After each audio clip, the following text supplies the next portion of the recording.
अस्सलाम वालेकुम my dear students. आज हम डिस्कस करेंगे फर्स्ट ईयर का टॉपिक है मोल के बारे में डिस्कस करेंगे। ये मोल है क्या और किस तरीके से मोल कैलकुलेट किया जाता है। ठीक है, सबसे पहले ना मैं आपको ये बताऊं मोल है क्या। बेसिकली मोल एक यूनिट है। जिस तरह किलोग्राम एक यूनिट है मास का, मीटर किलोमीटर लेंथ का यूनिट है, केल्विन सेंटीग्रेड जिस तरह टेम्परेचर का यूनिट है, बिल्कुल सेम इसी तरह मोल भी एक यूनिट है। लेकिन किसका यूनिट है? अमाउंट ऑफ सब्सटेंस का यूनिट है। ठीक है, तो हम किसी भी सब्सटेंस की अमाउंट हम मोल में भी इस्तेमाल कर सकते हैं, यूज़ कर सकते हैं। लेकिन ये जो मोल यूनिट है ना, ये हम पर्टिकुलर इस्तेमाल करते हैं, लेबॉर्ट्री के अंदर इस्तेमाल करते हैं। ठीक है, तो लैब के अंदर हम मोल इस्तेमाल किया जाता है एज अ अमाउंट के तौर पर। तो मतलब सिंपली कहने का ये है कि लेबॉर्ट्री में जब हम केमिकल की क्वांटिटी मेजर करते हैं तो वो मोल में करते हैं। ठीक है, तो याद रखो कि ये मोल ऐसा यूनिट है अमाउंट का जो कि यूज़ होता है लेबॉर्ट्री के अंदर। ठीक है, तो लेबॉर्ट्री में हम जब भी किसी केमिकल्स की अमाउंट लेते हैं तो वो मोल में लेते हैं। तो चलें हम मोल पे डिस्कस करते हैं कि मोल है क्या और मोल को किस तरीके से डिफ़ाइन किया गया है। एक्चुअली आपको पता है मोल क्या है, मैं आपको सिंपली लफ्ज़ों में समझाऊँ।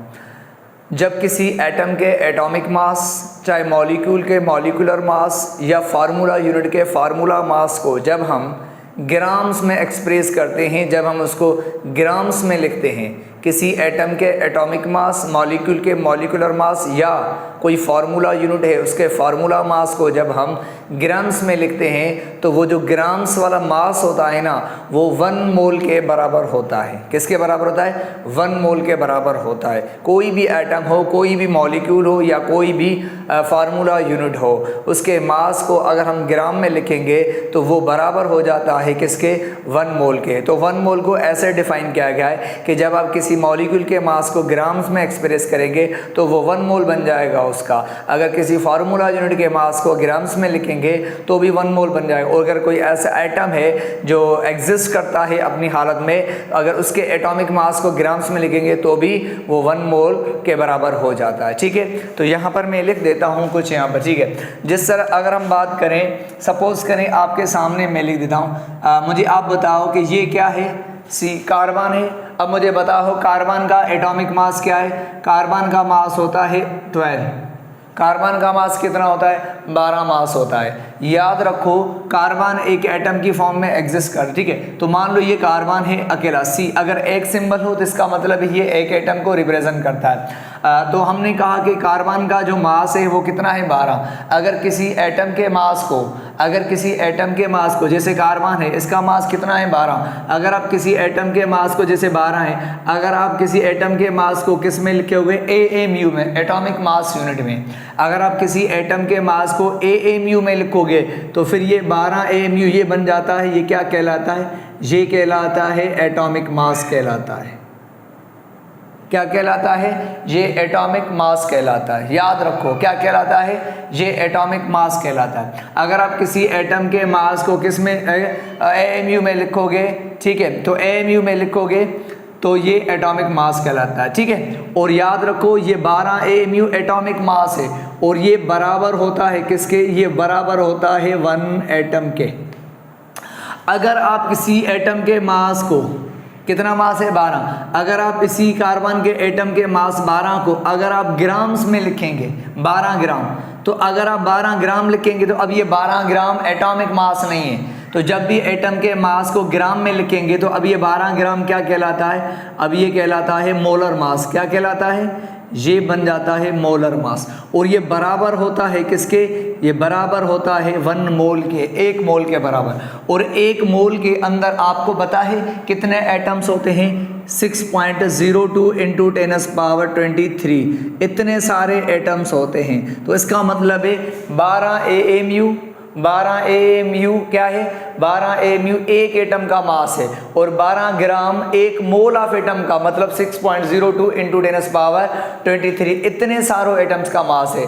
इससे साबित होता है AMU बहुत ही छोटे सा यूनिट है और ग्राम बहुत बड़ा है इसके मुकाबले में। तो याद रखो, अगर किसी एटम के मास को AMU में लिखोगे तो वो एटॉमिक मास कहलाएगा और वो बराबर होगा 1 एटम के। अगर आप किसी एटम के मास को ग्राम्स में लिखेंगे तो वो वो ग्राम वाला मास मोलर मास कहलाता है और वो बराबर होता है 1 मोल के। तो क्लियर हो गई कि एटम है, उसके मास को ग्राम में लिखा तो वो ग्राम वाला मास मोलर मास और वो बराबर होता है 1 मोल के। सेम इसी तरह अगर मॉलिक्यूल है, अगर कोई मॉलिक्यूल है, जैसे H2O क्या है, मॉलिक्यूल है ये एटम। अगर कोई H2O मॉलिक्यूल है, अगर आप किसी मॉलिक्यूल के मास को, जैसे H2O का मास कितना होता है, H2O का मास होता है 18, H2O का मास 18 होता है। अगर आप किसी मॉलिक्यूल के मास को AMU में लिखोगे, जैसे वाटर का मॉलिक्यूल मास कितना है 18, अगर उसको AMU में लिखोगे 18 AMU, तो फिर ये क्या कहलाएगा, ये कहलाएगा मॉलिक्यूलर मास कहलाता है। क्या कहलाता है, मॉलिक्यूलर मास कहलाता है। और ये बराबर होता है किसके, 1 मोल के बराबर होता है। याद रखो किसके बराबर होता है, 1 मोल के बराबर होता है। इस चीज़ को जहन में रख लो, ठीक है। अगर आप किसी मॉलिक्यूल के मास को, जैसे वाटर के मॉलिक्यूल मास क्या है 18, अगर आप किसी मॉलिक्यूल के मास को किसमें, ग्राम्स में लिखेंगे तो फिर ये मॉलिक्यूलर मास नहीं कहलाएगा, फिर ये क्या कहलाएगा, मोलर मास कहलाएगा। याद रखो, तो मोलर मास हम ग्राम्स में लिखते हैं और ये मोलर मास 18 ग्राम बराबर होता है किसके, 1 मोल के। और आपको पता है 1 मोल में कितने मॉलिक्यूल होते हैं, 6.02 × 10⁻23 ये मॉलिक्यूल्स होते हैं इतने, ठीक है। तो क्लियर हो गया कि अगर किसी मॉलिक्यूल के मास को AMU में लिखोगे तो वो मॉलिक्यूलर मास कहलाता है और वो बराबर होता है 1 मॉलिक्यूल के बराबर होता है, सॉरी 1 मॉलिक्यूल, मतलब ये 18 AMU 1 H2O का मास है 1 मॉलिक्यूल का। अगर आप मॉलिक्यूल के मास 18 को ग्राम्स में लिखेंगे तो फिर ये ग्राम वाला मास मोलर मास कहलाता है और ये बराबर होता है 1 मोल के। और आपको पता है 1 मोल में कितने मॉलिक्यूल होते हैं वाटर के, 6.02 × 10⁻23 मॉलिक्यूल्स होते हैं, मतलब ये 18 ग्राम इतने सारे मॉलिक्यूल्स का मास है और 18 AMU 1 मॉलिक्यूल का मास है। इसी तरह सेम अगर कोई फार्मूला यूनिट है, मान लो जैसे सोडियम क्लोराइड एक फार्मूला यूनिट है, अगर कोई फार्मूला यूनिट है, अगर आप किसी फार्मूला यूनिट के मास को, जैसे इसका मास कितना है 58.5, अगर किसी फार्मूला यूनिट के मास को किसमें, अगर आप AMU में लिखोगे तो फिर ये कहलाता है फार्मूला मास कहलाता है। क्या कहलाता है, फार्मूला मास कहलाता है। और ये फार्मूला मास बराबर होता है 1 फार्मूला यूनिट के बराबर होता है, किसके, 1 फार्मूला यूनिट के बराबर होता है, मतलब 1 NaCl का मास है 58.5। अगर आप इसी फार्मूला मास को 58.5 अगर आप इसको ग्राम्स में लिखेंगे तो फिर ये बराबर होता है, अच्छा मैंने क्या कहा कि अगर आप किसी फार्मूला यूनिट के मास को, जैसे NaCl फार्मूला यूनिट है, ये मॉलिक्यूल नहीं होता क्योंकि ये आयंस का बना होता है, तो हम इसे मॉलिक्यूल नहीं, हम इसे फार्मूला यूनिट कहते हैं। तो NaCl का फार्मूला मास कितना है 58.5, अगर आप AMU में लिखोगे तो फिर ये मास फार्मूला मास कहलाएगा और फिर ये बराबर होगा किसके, 1 फार्मूला यूनिट के बराबर होगा, ठीक है। अगर आप इसी फार्मूला मास को अगर आप ग्राम्स में लिखेंगे तो फिर ये 58.5 ग्राम्स ये क्या कहलाएगा, ग्राम में लिखेंगे तो फिर ये मोलर मास कहलाएगा और फिर ये बराबर होगा किसके, 1 मोल के। और आपको पता है 1 मोल में कितने फार्मूला यूनिट्स होते हैं, 6.02 × 10⁻23 इतने सारे NaCl का ये मास है 58.5 ग्राम। तो सिंपली कहने का मतलब ये है कि जब अगर आप किसी एटम के मास, तवज्जो करना, किसी एटम के एटॉमिक मास को जब आप ग्राम में लिखेंगे तो वो 1 मोल के बराबर होता है। अगर कोई मॉलिक्यूल है उसके मास को ग्राम्स में लिखेंगे तो भी क्या है, वो मोलर मास कहलाएगा और वो बराबर होगा 1 मोल के। अगर कोई फार्मूला यूनिट है उसके मास को ग्राम्स में लिखेंगे तो भी क्या कहलाएगा, तो भी वो क्या कहलाता है, फार्मूला वो मोलर मास कहलाएगा और वो बराबर होगा किसके, वो मोल के बराबर होगा। सेम समझ में आ रही है। इसी तरह अब चलें, सबसे पहले अगर हम बात करें यहाँ पर मैं चंद इन्फॉर्मेशन लिख दूँ। जैसे आपको पता है कि अगर मैं कहूँ कार्बन है, कार्बन एटम की फॉर्म में एग्जिस्ट, C सिंबल, जब किसी का एक सिंबल हो तो उसका एटॉमिक मास ग्राम में लिखेंगे तो 1 मोल। जैसे कार्बन है तो कार्बन का एटॉमिक मास क्या है 12, अगर आप उसको ग्राम में लिखेंगे तो वो 1 मोल के बराबर होता है। ठीक है, अच्छा इसी तरह सोडियम है, सोडियम भी अकेला है तो एटम की फॉर्म में, तो सोडियम का एटॉमिक मास 23 है, अगर आप उसको ग्राम में लिखेंगे तो भी 1 मोल के बराबर है। ठीक है, इसी तरह सल्फर है, सल्फर भी अकेले की फॉर्म में सिंबल, तो इसका भी एटॉमिक मास काउंट किया जाएगा, 32 इसका मास है, अगर इसके एटम के मास को ग्राम में लिखेंगे तो भी ये 1 मोल के बराबर हो जाएगा। सेम इसी तरह अगर कोई मॉलिक्यूल है जैसे H2O, अगर किसी मॉलिक्यूल के मास H2O का मास कितना है मॉलिक्यूलर 18, अगर आप उसको ग्राम में लिखेंगे तो 1 मोल के बराबर हो जाएगा। इसी तरह कार्बन डाइऑक्साइड क्या है, मॉलिक्यूल है, CO2 मॉलिक्यूल, इसका मॉलिक्यूलर मास 44 है, अगर आप ग्राम में लिखेंगे तो भी 1 मोल। कितना बड़ा मॉलिक्यूल क्यों ना हो, कितना भी मॉलिक्यूल बड़ा हो, उसका मॉलिक्यूलर मास अगर आप ग्राम में लिखेंगे तो वो 1 मोल के बराबर हो जाता है। ठीक है, इसी तरह अगर आपको पता है CH4 मीथेन, तो मीथेन का मास कितना है 16 है, अगर आप उसको ग्राम में लिखेंगे तो 1 मोल के बराबर है। ग्लूकोज C6H12O6 है, तो मुझे बताओ ग्लूकोज का मास कितना है 180, अगर आप उसको ग्राम में लिखेंगे तो ये किसके बराबर होता है 1 मोल के बराबर हो जाता है। ठीक है, तो 1 मोल के बराबर है। कोई भी जैसे शुगर है, शुगर का फार्मूला क्या है C12H22O11, ये शुगर का एक मॉलिक्यूल है, शुगर के मॉलिक्यूल का मास होता है 342, इसके एक मॉलिक्यूल का मास है, अगर आप इसको भी ग्राम में लिखेंगे तो भी ये 1 मोल के बराबर हो जाता है। अगर कोई फार्मूला यूनिट है, अगर कोई फार्मूला यूनिट है जैसे सोडियम क्लोराइड फार्मूला यूनिट है, अगर आप किसी फार्मूला यूनिट के मास को कितना है, इसका मास 58.5, अगर आप उसको ग्राम में लिखेंगे तो भी ये 1 मोल के बराबर। जैसे मैग्नीशियम क्लोराइड है, ये भी फार्मूला यूनिट है, इसका मास है 95, अगर आप उसको ग्राम में लिखेंगे तो 1 मोल के बराबर। तो सिंपली कोई अगर एटम किसी एटॉमिक मास या मॉलिक्यूलर मास फार्मूला मास को ग्राम्स में लिखते हैं तो वो 1 मोल के बराबर हो जाता है। लेकिन एक चीज़ मैं आपको इम्पोर्टेंट समझाऊंगा, कुछ एटम ऐसे होते हैं जो अपनी एटम की फॉर्म में एग्जिस्ट नहीं करते, वो हमेशा मॉलिक्यूल की फॉर्म में एग्जिस्ट करते। तो जो एटम अकेले की फॉर्म में अपनी हालत में मतलब एटम की फॉर्म में एग्जिस्ट नहीं करते, अनस्टेबल होते हैं, तो हम उनका कभी भी एटॉमिक मास ग्राम में लिख के 1 मोल के बराबर नहीं करेंगे, क्योंकि वो एटम मॉलिक्यूल की फॉर्म में रहते, तो जिस फॉर्म में रहते हैं उस फॉर्म का मास हम ग्राम में लिखेंगे तो 1 मोल के बराबर। जैसे आपको पता है जैसे हाइड्रोजन है, हाइड्रोजन कभी भी अकेला नहीं रहता, हाइड्रोजन आपको पता है H2 की फॉर्म में रहता है मॉलिक्यूल के, हालांकि हाइड्रोजन का एटॉमिक मास क्या है 1, तो हाइड्रोजन के एटॉमिक मास 1 है, अगर आप उसको ग्राम में लिखेंगे तो 1 मोल के बराबर नहीं कहलाएगा। ठीक है, क्यों? क्योंकि याद रखो एक बात, हाइड्रोजन H2 की फॉर्म में रहता है, हाइड्रोजन मॉलिक्यूल की फॉर्म में रहता है, तो जो एटम जिस मॉलिक्यूल की फॉर्म में रहता है उसका वो मॉलिक्यूलर मास ग्राम्स में लिखेंगे तो 1 मोल के बराबर हो। जैसे हाइड्रोजन H2 की फॉर्म में रहता है तो इसका H2 का मास कितना होगा, तो इसका H2 का मास होगा 2, तो इसको ग्राम में लिखेंगे तो 1 मोल के बराबर होगा।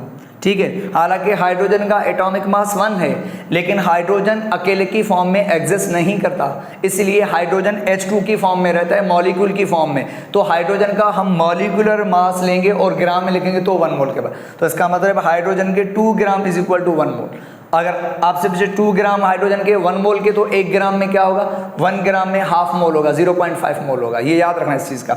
इसी तरह नाइट्रोजन भी अकेला नहीं रहता है, नाइट्रोजन भी N2 की फॉर्म में रहता है, तो नाइट्रोजन का हालांकि एटॉमिक मास 14 है, लेकिन हम नाइट्रोजन तो सर N2 की फॉर्म में रहता है मॉलिक्यूल, तो इसका मॉलिक्यूलर मास लेंगे, कितना लेंगे इसका 28, तो ग्राम में लिखेंगे तो 1 मोल के बराबर होगा। ये गलती मत करना, 14 ग्राम नहीं करना 1 मोल, क्योंकि नाइट्रोजन N2 मॉलिक्यूल की फॉर्म में रहता है, तो उसका मॉलिक्यूलर मास उठाएंगे ग्राम में लिखेंगे तो 1 मोल के बराबर। इसी तरह ऑक्सीजन भी O2 की फॉर्म में रहता है, तो ऑक्सीजन का आपको पता है एटॉमिक मास 16 होता है, लेकिन वो O2 की फॉर्म में एग्जिस्ट करता है, तो उसका O2 वाला मास हम ग्राम में लिखेंगे, कितना होता है O2 का 32, ग्राम्स में लिखेंगे तो 1 मोल के बराबर हो जाएगा। सेम इसी तरह क्लोरीन का एटॉमिक मास 35.5 होता है, लेकिन आपको पता है क्लोरीन भी सिंगल एटम की फॉर्म में नहीं रह सकता, वो डाई एटमिक मॉलिक्यूल की फॉर्म है, Cl2 की फॉर्म में, तो उसका Cl2 का मास कितना होगा 2 क्लोरीन का 71, उसको ग्राम में लिखेंगे तो 1 मोल के बराबर हो जाएगा। क्लियर हो गई बात? तो किसी भी एटम या मॉलिक्यूल या फार्मूला यूनिट के मास को ग्राम्स में लिखेंगे तो वो 1 मोल के बराबर हो जाए। तो चलें अब किस तरीके से, अब हम यहाँ पर डिस्कस करेंगे कि अब मोल, सबसे पहले हम मोल कैसे निकालते हैं, कहाँ से, मास से। तो यहाँ पर कैलकुलेशन करेंगे। सबसे पहले कैलकुलेशन होगी किसकी, हाउ टू मोल्स, हम क्या करेंगे, मास को मोल्स में कन्वर्ट करेंगे। मास को टू मोल्स में कैसे कन्वर्ट किया जाता है। वैसे तो इसका फार्मूला होता है, मैं आपको फार्मूला लिखवा देता हूँ, how to calculate the number of moles. किसी में भी मास अगर फाइंड करना हो तो कैसे, ठीक है। तो यहाँ पर अगर आप देखें, यहाँ पर मैं लिख दूंगा कि मास अगर आपको फाइंड करना हो तो उसका फार्मूला क्या होता है। उसका फार्मूला ये होता है कि अगर आप मोल इज इक्वल टू बराबर होता है मास, मतलब गिवन मास, जो मास आपको किस में दिया जाएगा, ग्राम्स में ऊपर रखेंगे और नीचे क्या रखेंगे, मोलर मास।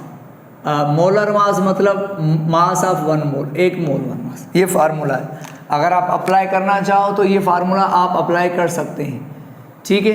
तो किस तरीके से मोल कैलकुलेट किया जाता है, मैं यहाँ पर एक न्यूमेरिकल लिखूंगा, ठीक है, उसको प्रॉब्लम से भी सॉल्व करेंगे। और इसके अलावा मैं आपको शॉर्ट ट्रिक्स भी बताऊंगा कि विदाउट फार्मूले में भी आप मोल और मास कैलकुलेट कर सकते हैं, ठीक है। वो बहुत ही शॉर्ट ट्रिक्स होगी, सेकंड्स के अंदर आप सॉल्व करेंगे, ठीक है, बजाय फार्मूला कैलकुलेशन करने की। अगर यहाँ पर देखें, अगर क्वेश्चंस आपके पास आ जाए, जैसे यहाँ पर आपसे पूछा जा रहा है number of moles in 36 gram of water, ठीक है। अब क्वेश्चन में क्या पूछा है कि अगर वाटर के 36 ग्राम हो तो उसमें मोल कितने होंगे, ठीक है। तो क्या फाइंड करना है, मोल फाइंड करने, तो कितने होंगे, देखो अगर 36 ग्राम होंगे तो मोल कितने होंगे। तो सिंपली आप क्या करेंगे, मोल फाइंड कर रहे हैं, ठीक है। तो गिवन मास कितना है वाटर का 36, तो वो ऊपर रखेंगे, ठीक है, और डिवाइड बाय अपना वाटर का मोलर मास कितना है 18, तो 18 के साथ तो कितना आंसर आएगा, 2 मोल्स आ जाएंगे, ठीक है।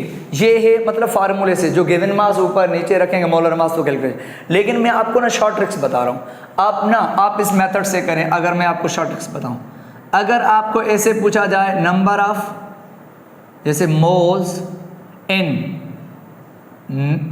याद रखो इन 90 ग्राम ऑफ वाटर, सपोज करें ऐसा क्वेश्चन किया जा रहा है आपसे कि बताओ 90 ग्राम वाटर के लें तो उसमें कितने मोल्स हैं, 90 ग्राम वाटर के। अब आप 90 ऊपर रखेंगे 18 को, ठीक है, आप फार्मूले से कर लो। लेकिन अगर आप मेरे मेथड को अगर आप देखें शॉर्टकट तरीका, 90 ग्राम में पूछा जा रहा है, वाटर का अपना मास कितना होता है 18 ग्राम। अगर आप 18 ग्राम लेते हैं तो आपको पता है 1 मोल होता है, 18 ग्राम वाटर में 1 मोल होता है, ठीक है। हमें कहाँ पहुँचना है, 90 पे पहुँचना है। आपको पता है 18 का हाफ 9 ग्राम, अगर आप मास हाफ करेंगे तो मोल भी हाफ हो जाएगा 0.5, ठीक है। हमें कहाँ 90 करना है, अब 9 के पीछे आप लगा दें 0, तो यहाँ 0 लगा देंगे तो ये 90 बन जाएगा। अगर आप इधर 0 लगाएंगे तो फिर इधर डेसिमल को मूव करवाएंगे उधर, यहाँ से आपने 0 बढ़ाया तो वहाँ डेसिमल बढ़ाओ आगे, तो इस तरीके से कितना आंसर आ जाएगा, 5 मोल्स हो जाएंगे। आप ऐसे भी कर सकते हैं। इसी तरह सेम आप किसी में भी फाइंड कर सकते। अगर आपसे पूछा जाए नंबर ऑफ, क्या यहाँ पे पूछा, ठीक है, अगर आपसे पूछा है number of moles in 330 grams of carbon dioxide, 330 gram carbon dioxide के लें तो उसमें कितने मोल्स होंगे। तो सिंपली कार्बन डाइऑक्साइड का अपना मास कितना है 44। अगर आप 44 ग्राम से, अगर आपको पता है 44 ग्राम अगर कार्बन डाइऑक्साइड लेते हैं तो आपको पता है 1 मोल के बराबर होता है। हमें कितना पूछा गया है 330, तो आप 33 पे पूछो शॉर्टकट तरीके से। अब हम 44 से 33 पे आ जाए, फिर 330 खुद ही हो जाएगा, 0 बढ़ा देंगे तो ठीक है। 44 का हाफ 22, मास हाफ तो मोल भी हाफ हो जाएगा, ठीक है। इसका और हाफ करो 11, क्योंकि हमें 33 करना है, तो इसका हाफ तो मोल 0.5 का हाफ 0.25। अब मुझे बताओ ये 22 और 11 कितना हो जाएगा 33 हो जाएगा, तो 33 ग्राम। अगर ये 33 हो गया तो फिर इन मोल्स को भी आपस में मिलाओ तो ये 0.75 हो जाएगा। अब 33 के पीछे लगाओ 0, तो ये 330 बन जाएगा, ठीक है। तो इधर 0 बढ़ा तो इधर डेसिमल मूव करेगा, तो आंसर क्या आ जाएगा 7.5 मोल्स आ जाएंगे आपके। बिल्कुल शॉर्ट है, बिल्कुल बहुत ही सिंपल मेथड है। आप इस तरीके से बहुत सारे क्वेश्चंस कर सकते हैं, ठीक है। अच्छा, क्लियर है। तो इस तरीके से आपके बहुत सारे शॉर्ट ट्रिक्स हैं, आप अप्लाई कर सकते हैं। चलें, अगर हम आपको और बता देते हैं,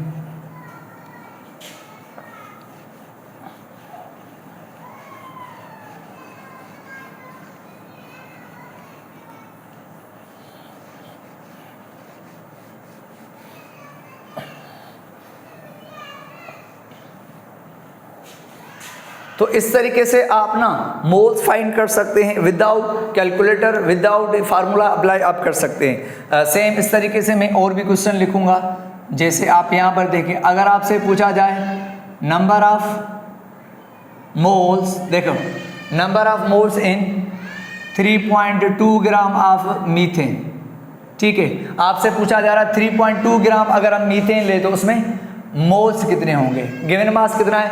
आप 3.2 को ऊपर रखेंगे, 16 के साथ डिवाइड करेंगे तो ठीक है, फार्मूला अप्लाई। लेकिन आप मेरा मेथड शॉर्टकट देखें, 16 है, मीथेन का मास कितना है 16 ग्राम। अगर आप 16 ग्राम लेते हैं तो आपको पता है 1 मोल होता है। हमें कहाँ पहुँचना है, 32 पे पहुँचना है, उसके बाद 3.2 खुद ही हो जाएगा। तो 16 ग्राम 1 मोल, तो हमने कहा 16 का डबल 32 ग्राम। जब आप मीथेन 32 ग्राम लेंगे डबल तो मोल 2 हो जाएंगे, ठीक है, 2 मोल्स हो जाएंगे। हमें कितना करना है 3.2, तो बस इसके पीछे जो डेसिमल है, डेसिमल है, इस डेसिमल को पीछे ले आओ एक मरतबा, तो ये बन जाएगा 3.2 ग्राम। बस आपने डेसिमल को एक मरतबा पीछे, यहाँ से डेसिमल पीछे लाए तो आप ये वाला डेसिमल भी इसका पीछे लाओ तो ये बन जाएगा 0.2 मोल्स बन जाएंगे, बस आपका आंसर आ जाएगा। इसी तरह आप कर सकते हैं। अगर आपसे पूछा जाए number of moles in 45 gram of water, water के 45 ग्राम में कितने मोल से ये फाइंड करना है। सिंपली वाटर का मास कितना है 18 ग्राम। जब आप वाटर लेते हैं तो आपको पता है 1 मोल होता है। हमें कहाँ पहुँचना है 45 पे, 45 या 4.5 एक ही बात है, वो बाद में कर लेंगे। तो 18 में 1 मोल, अगर हम 18 का आधा कर लें 9 ग्राम तो हाफ, तो मोल कितना हो जाएगा वो भी हाफ। इसका और हाफ कर ले 9 का, तो पता है तुम्हें 9 का हाफ होता है 4.5, तो इसका 0.5 का 0.25, तो 4.5 ग्राम में कितना होगा 0.2। हमें कितना करना है 45, बस इस डेसिमल को आप आगे ले जाओ एक मरतबा, तो ये 45 बन जाएगा। इसका डेसिमल इधर तो इसका भी डेसिमल आगे, तो कितना बन जाएगा 2.5 मोल्स बन जाएगा। आप इस तरीके से कर सकते हैं, कोई भी क्वेश्चन है, ठीक है। इस तरीके से नंबर ऑफ मोल्स इन आप इस तरीके से कोई भी अगर आप करना नंबर ऑफ मोल्स इन 3, इस तरीके से आप कर सकते हैं, ठीक है। तो ग्लूकोज हो कोई भी हो, मतलब कि आप जिस तरीके से यहाँ पे देखें, अगर आप 425 ग्राम ऑफ अमोनिया, भाई बताओ 425 ग्राम अगर हम अमोनिया ले तो उसमें बताओ मोल्स कितने हैं, ये फाइंड करना है आपको। तो सिंपली अमोनिया का मास कितना है मॉलिक्यूल 17। जब आप 17 ग्राम अमोनिया लेंगे तो आपको पता है 1 मोल के बराबर है, ठीक है 70 ग्राम। हमें 425 पे पहुंचना है, तो आपको पता है 17 का हाफ होता है 8.5। जब आप 8.5 लेंगे तो मोल भी हाफ हो जाएगा। 8.5 का आपको पता है कितना होता है, 8 का हाफ 4 होता है, और इसका 0.25, तो 4.25 पे आ गए, तो ये मोल 0.25। अब डेसिमल को 1-2 मरतबा इधर ले जाएं, राइट साइड ले जाएं, तो बन जाएगा 425 ग्राम, ठीक है। तो ये 425, इधर डेसिमल 2 मरतबा गया, तो डेसिमल यहाँ वाला भी 2 मरतबा, 1-2 मरतबा इधर चला जाएगा, तो ये कितने मोल बन जाएंगे 25 मोल बन जाएंगे। इस तरीके से आप फाइंड कर सकते हैं, ठीक है। आप इस तरीके से और भी क्वेश्चंस कर सकते हैं। अगर आपसे पूछा जाए नंबर, ये तो मोल्स फाइंड कर रहे हैं, अब आप क्या करेंगे मोल से, अब मास को वापस फाइंड कर सकते हैं मोल से। जैसे अगर आपके पास ऐसा क्वेश्चन आ जाए मास ऑफ, अगर आपके पास है मास ऑफ, ठीक है, mass of carbon dioxide in 50 moles. भाई आपसे पूछ रहा है 50 मोल में कितने कार्बन डाइऑक्साइड का मास होगा।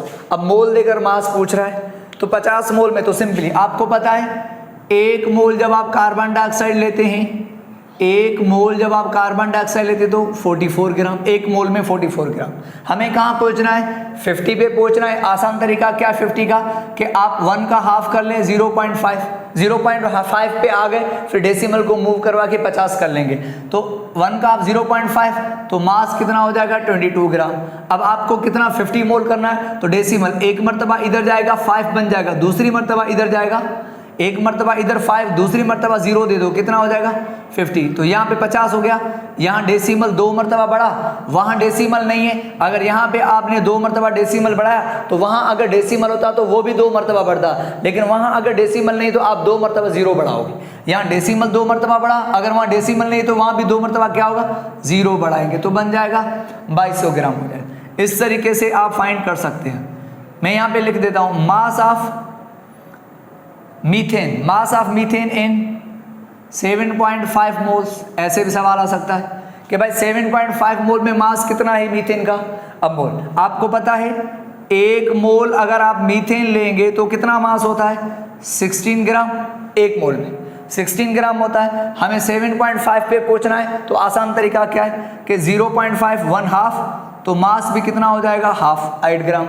इसका और हाफ करो 0. इसका और हाफ करो 0.5 0.25 तो इसका हाफ 4 ग्राम। अब आपको पता है 0.5 और 0.25 मिलेंगे तो क्या बनता है 0.7। वैल्यू यहाँ ही आएगी, कहीं ऐड करना पड़ेगा, अपने हाफ करना पड़ेगा 0.75। तो इन मास को भी आपस में मिलाओ तो कितना हो जाएगा 12 ग्राम। अब हमें 7.5 करना है तो डेसिमल को एक मरतबा उधर ले आएंगे तो 7.5 बन जाएगा। तो यहाँ पे डेसिमल बढ़ेगा तो वहाँ पे क्या बढ़ेगा 0 बढ़ेगा, 120 ग्राम हो जाएगा। इसी तरह आप किसी का भी जैसे यहाँ पर है मास ऑफ, यहाँ पर फाइंड कर मास ऑफ ग्लूकोज, आप ग्लूकोज का मास फाइंड कर सकते हैं।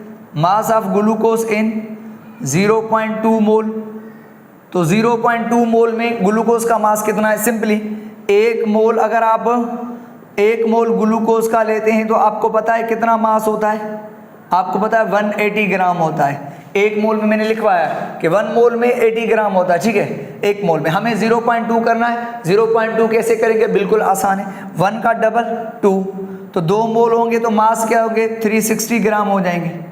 हमें 0.2 करना है तो बस 2 के पीछे डेसिमल को आगे लाएंगे एक मरतबा, डेसिमल 2 के आगे लाएंगे तो 0.2 बन जाएगा, ये 0.2 बन जाएगा। इसका डेसिमल आ गया तो इसका डेसिमल भी पीछे ले आएंगे, इसका 360 का पीछे ले आएंगे, माना 0 का डेसिमल जो है एंड में है ना तो उसको एक मरतबा इधर से एक मरतबा लिया 0.2 बन गया तो उसका डेसिमल भी एक मरतबा, तो कितना बन जाएगा 36 ग्राम बन जाएगा। तो आप इस तरीके से शॉर्ट ट्रिक्स में ये कर सकते हैं कि मोल को मास में और मास से मोल फाइंड कर सकते हैं, बिल्कुल सिंपली, ठीक है। तो आप इस तरीके से कैलकुलेट, इंशाल्लाह फिर हम नेक्स्ट लेक्चर में मजीद हम आपको ट्रिक्स बताएंगे, ठीक है, मोल्स के, फिर एवोगैड्रो नंबर, मोलर वॉल्यूम। तो इस तरीके से ये बहुत ही इंपॉर्टेंट चैप्टर है। विदाउट कैलकुलेशन, किसी की कैलकुलेशन अच्छी नहीं है, किसको डिवाइड नहीं आता मल्टीप्लाई, तो आप ये वाला फार्मूला अप्लाई कर सकते हैं। आप बिल्कुल आसान तरीकों से थोड़ी प्रैक्टिस कर लेंगे तो आप बिल्कुल आसानी से शॉर्ट टाइम में, बिल्कुल मतलब कि सेकंड्स के अंदर आप आंसर निकाल सकते हैं, ठीक है। तो इंशाल्लाह फिर हम नेक्स्ट क्लास में नेक्स्ट लेक्चर के साथ मिलेंगे, इन्हीं ट्रिक्स के साथ मिलेंगे नेक्स्ट क्लास में। Thank you very much.